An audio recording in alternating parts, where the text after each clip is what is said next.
আমি কি করেছি গা? আমি তো সব মেনে নিয়েছি, সব কিছু করেছি তো। তুই পুলিশ ঢুকিয়ে আমার ছেলেকে জেলে পুরোছো, বুক ফেটে গেছে, তবু তো মেনে নিয়েছি। তুমি কিন্তু ওর বিরুদ্ধে দেওয়া অপবাদ প্রমাণ করতে পারোনি। এখন এত বড় সাহস তোমার, তুমি আমার সামনে আমার ছেলেকে হুমকি দিচ্ছ, প্রতিবাদ করছো তুমি। তোমার সব প্রতিবাদ আমি ভাঙবো আজ।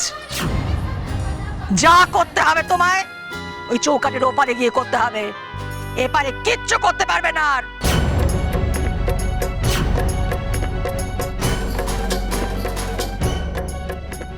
কেমন মজা বড় বৌদি, জব্বর ফাঁসান ফেসেছ। উষসী, আমি বলি কি, ছেড়ে দাও না, আর অশান্তি বাড়ি লাভ নেই। নিশ্চিত ঠিকই বলছে বড় বৌমা, তুমি বরং মেনে নাও, তো তোমার কোথাও ভুল হয়েছিল, এটা মেনে নাও। মা, দেবলকে একটা সরি বলে দাও না, তাহলে তো সব মিটে যায়।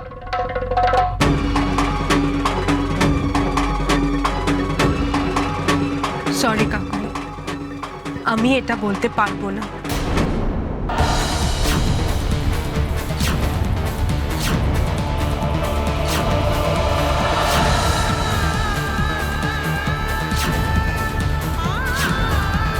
আমি মায়ের কাছে ক্ষমা চাইতে পারি, কারণ অপরাধীর অপরাধ আমি প্রমাণ করতে পারিনি বলে।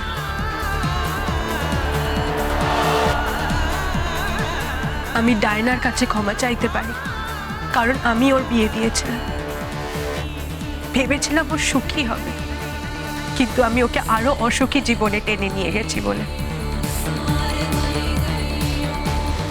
আমি বাবার কাছে ক্ষমা চাইতে পারি, কারণ বাবা চান আমি যেন সবার ভালোবাসা আদায় করে নিতে পারি, কিন্তু অন্যায় প্রতিবাদ করতে গিয়ে আমি সেটা পারিনি।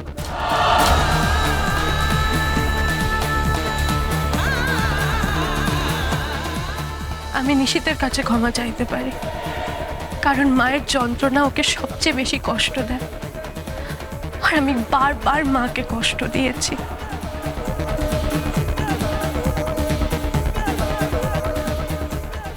কিন্তু আমি দেবলের কাছে ক্ষমা চাইব না, কারণ ও জঘন্য অপরাধের পথে গেছে, আর তার শাস্তি আমি ওকে দেবই।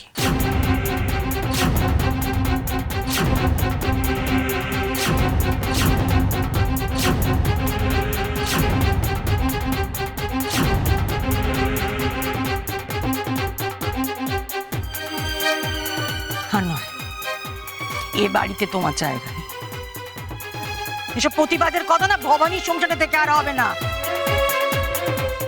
আমি অনেকক্ষণ থেকে তোমাকে সাবধান করে যাচ্ছি, তুমি ঘর ভেকা করে তর্ক করেই চলেছো। আজকে সব শেষ করব আমি।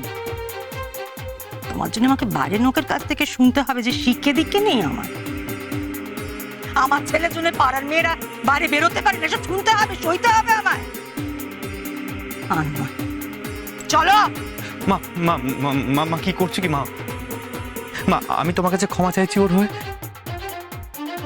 তুমি ওকে ছেড়ে দাও মা, ছেড়ে দাও না। সরে যা নিশিত, সরে যা তুই। তোকে আমি অনেকদিন বলেছি তোর বউকে সামলাতে, তুই কিচ্ছু করিস না। তোর ছোট ভাইকে বারবার জেলে পাঠাচ্ছে তোর বউ, তুই চুপ। আমি এসব সইব কখনো না।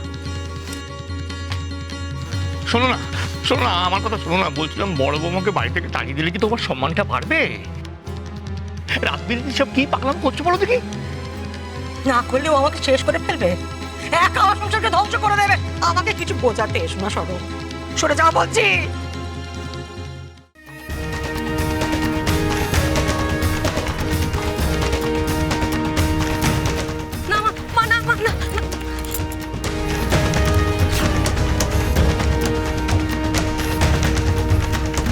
ওঠো, আমার পথ ছাড়ো। না মা, আমি উঠবো না।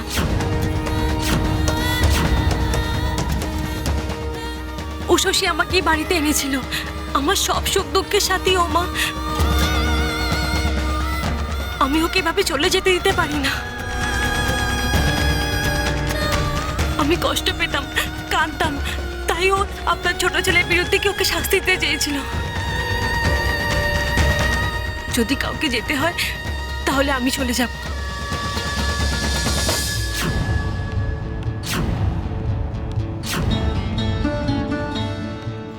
ডায়নাও কম যায় না, ওকে এবার এমন শিক্ষা দিতে হবে যাতে সারা জীবনও মনে রাখে। তুমি কি চাইছো? হুম, বড় বৌমার সাথে সাথে তোমার স্বামীকে বিশ্বাস না করার শাস্তি আমি তোমাকেও দিই? মা, আপনি শাস্তি দিলে সেই শাস্তি আমি মাথা পেতে নেব।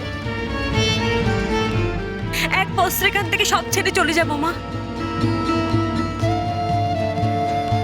কিন্তু উষসীকে কষ্ট পেতে দেব না। আমি শুধু ওর যা নই, ওর ছোট বোন। যে দিদি আমার জন্য কেঁদেছে, তার পাশে তো আমাকে থাকতেই হবে মা।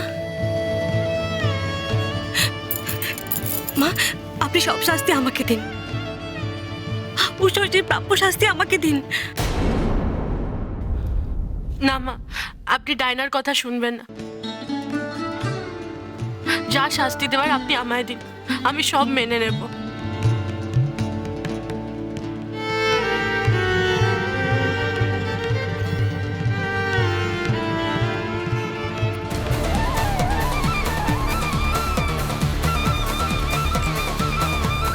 উষসী,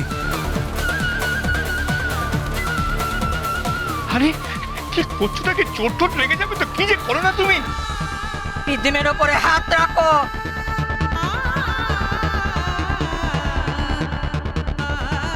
ঠাকুরের নাম নিয়ে পিতিকে করো। দেবলের নামে যে নোংরা অপবাদের খেলা তুমি শুরু করেছো, তা এই মুহূর্তে শেষ করবে। রাখো। অনেক সহ্য করেছি আমি, সব খেলা শেষ করবো। আমার সংসারের শান্তি আমি ফেরাবো। রাখো হাত।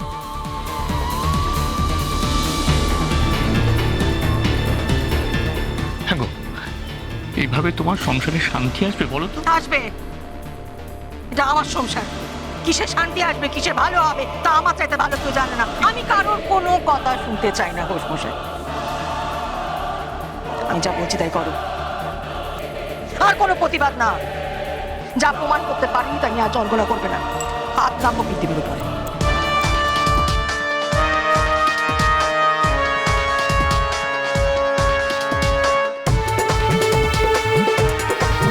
তুমি খুব সৎ মানুষ না বড় বৌদি? এবার টুক করে কথাটা দিয়ে দাও তোমাকে, তাহলে আমি যা ইচ্ছে করব। তুমি সব দেখেও কিচ্ছু বলতে পারবে না। আমি জানি উষসী, অন্যায়কে মেনে নিতে হবে বলেই তুমি এই প্রতিজ্ঞা করতে পারছো না। তোমার এই ন্যায়ের লড়াইয়ে আমি সবসময় তোমার সাথে আছি। অনিশি, আরে তুই বড় বৌমাকে কিছু বল না। তোর কথা তো বড় বৌমা শোনে। অশান্তিটা থামা বাবা। দেখছিস তো তোর মা কারো কথা শুনতে চাইছে না। আমি জানি নিশিত, তুমি এই লড়াইতে আমার সাথেই আছো। তুমি কখনো এমন প্রতিজ্ঞা করতে আমাকে বলবে না।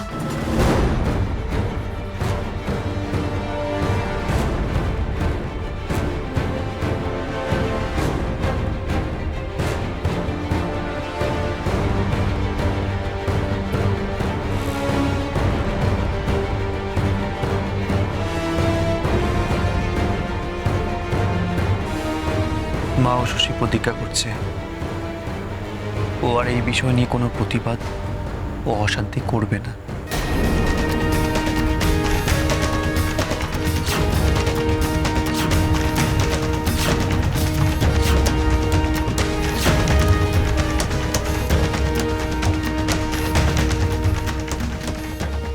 উষসী ঘোষ সিনাকে ন্যায় না দিতে পারলেও উষসী ঘোষের স্বামী তো আছে।